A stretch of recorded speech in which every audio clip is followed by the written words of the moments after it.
Namaste yogis, my name is Vivek Rawat and I welcome you all on the behalf of Bali Yoga School to this online yoga teacher training course.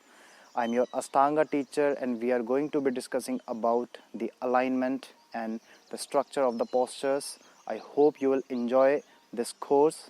Namaste. Namaste yogis. Now this is the final session of Ashtanga yoga. So let's again talk about this final session postures of Ashtanga yoga. Before that, just chant the opening mantra. So stand evenly or sit comfortably. Join the palms together in Namaskara Mudra and close your eyes. Inhale.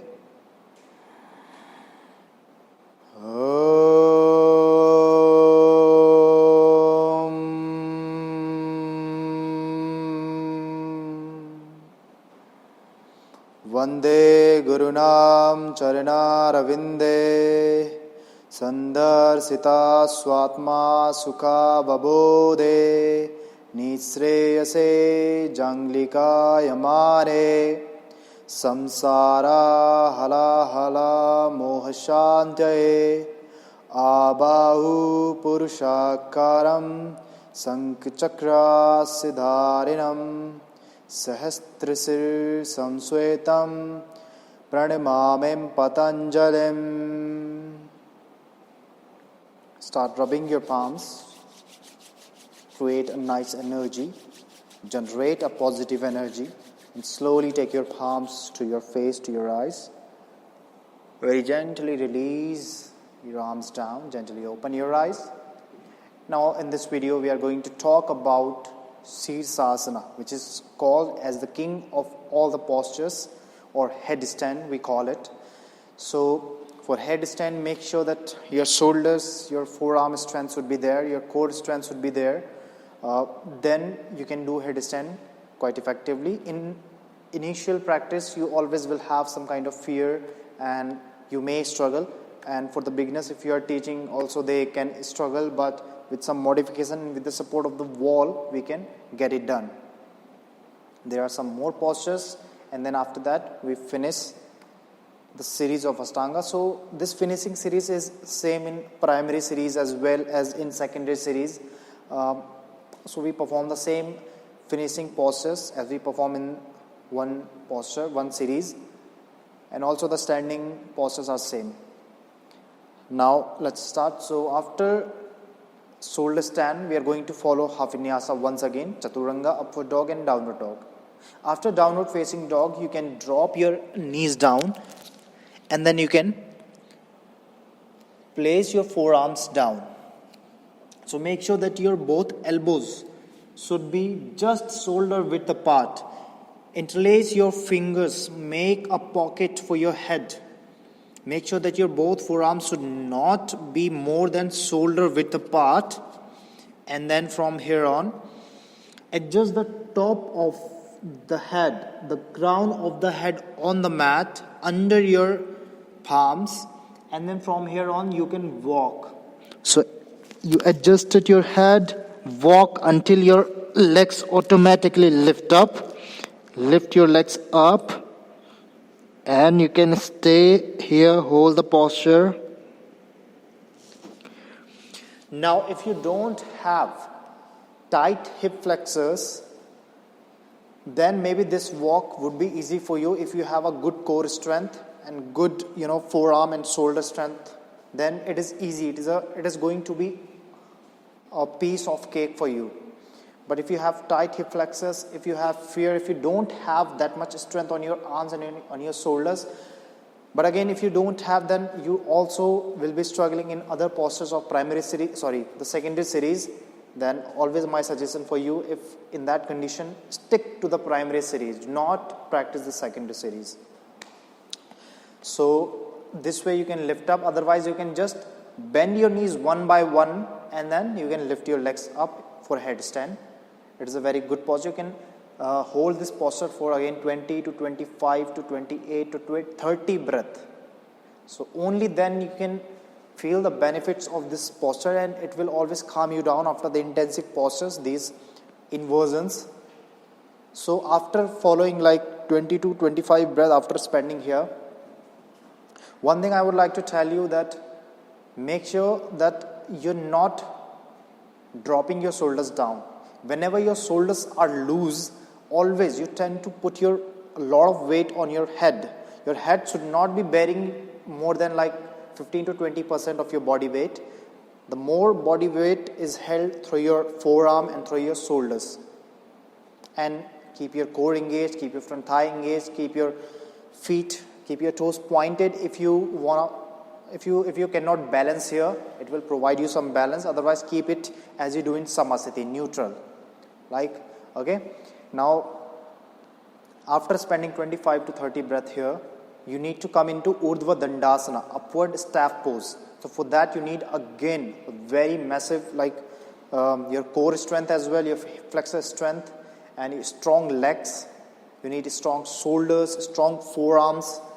Only then you can perform it for 8 to 9 breaths. Otherwise, you can come down and rest in child pose. So how you are going to hold in Urdhva Dandasana? Just like this. Lift it up. As you exhale, shift your hips back and drop your legs down so that they are parallel to the ground.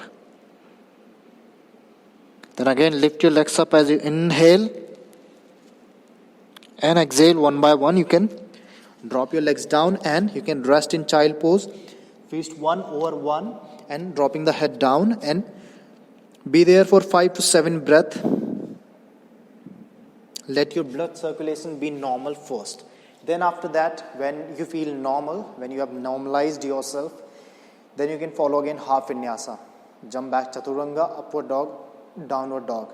After downward dog, again jump forward, come into Dandasana. From Dandasana, you need to make your lotus legs.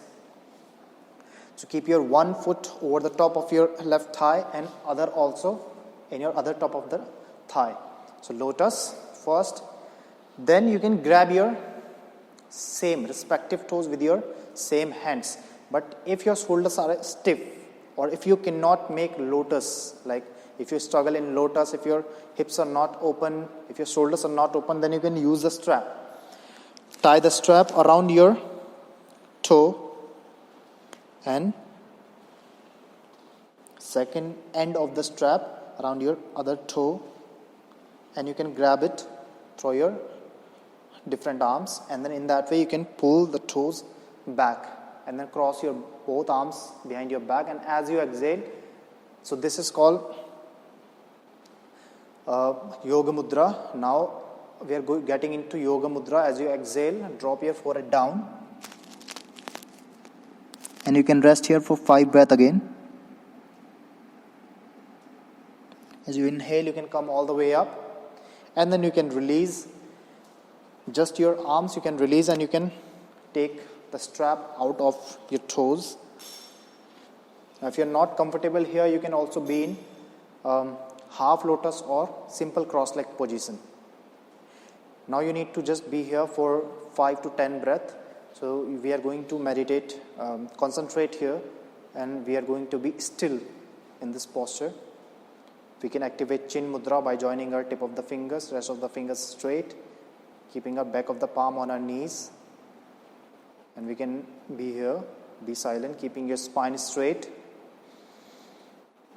Now after spending the proper breaths here, what you can do, you can press your palms beside your hips or beside your knee. You can lean slightly forward, or you can use the blocks as well.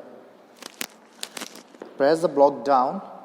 As you exhale, you can engage your core, or you can firstly you can exhale, keeping your core engaged, and slightly inhale. And as you inhale, you can lift your body up. You can look at your tip of the nose again, and you can hold this posture Utpluti for 16 to 18 to 20 breaths. So it depends. If you're not comfortable, hold it just for 10 breath or 12 breath. It is okay. It depends that you're not hurting your body. Now after this, if you can, when you have lifted yourself, if you can jump back, then jump back and open your legs back into Chaturanga Dandasana. Otherwise, just drop your hips down, open your legs, and then after this you can follow the full vinyasa. You can follow the full vinyasa, and then we can do some kind of lateral bendings or sitting twist, like just for 3 to 5 breaths each side, so that we are providing the neutral structure to our spine because of a lot of intensive and kind of complicated postures, and we have we may have made our spine a bit misaligned. So it is time to just, you can extend your spine, you can twist, you can lateral bends, and then you can lie down in Savasana. And in Savasana, you can at least rest for 10 to 15 minutes. 15 minutes you can rest and just focus on your breath, keeping your palms turning up, and do not keep any body part engaged. Keep your feet separated, legs externally rotated, and relax there. Now, after that, you can finish the secondary series. So that's it about the entire secondary series. I hope you have learned it. I hope you have found it useful. Now keep on practicing. Only practice can make you better. Since in Ashtanga it is said that it is only 1% theory, 99% practice.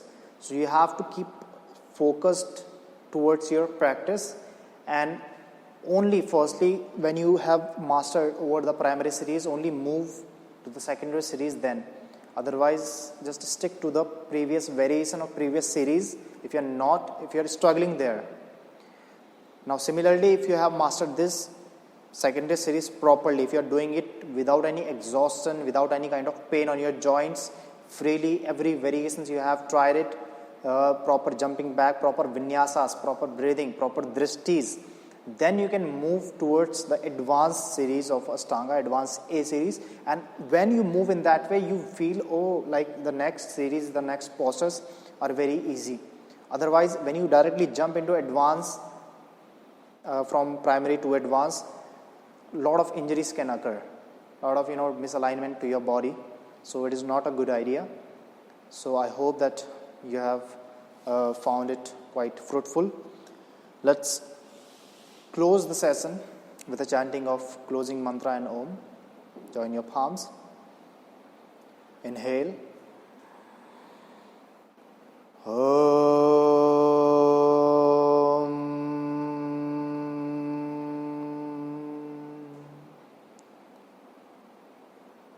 Swaste prajabhyay paripalayantam nyayena margena mahim mahimsa go brahmanebhyay shubhamastu nitya loka samasta sukhino bhavantu.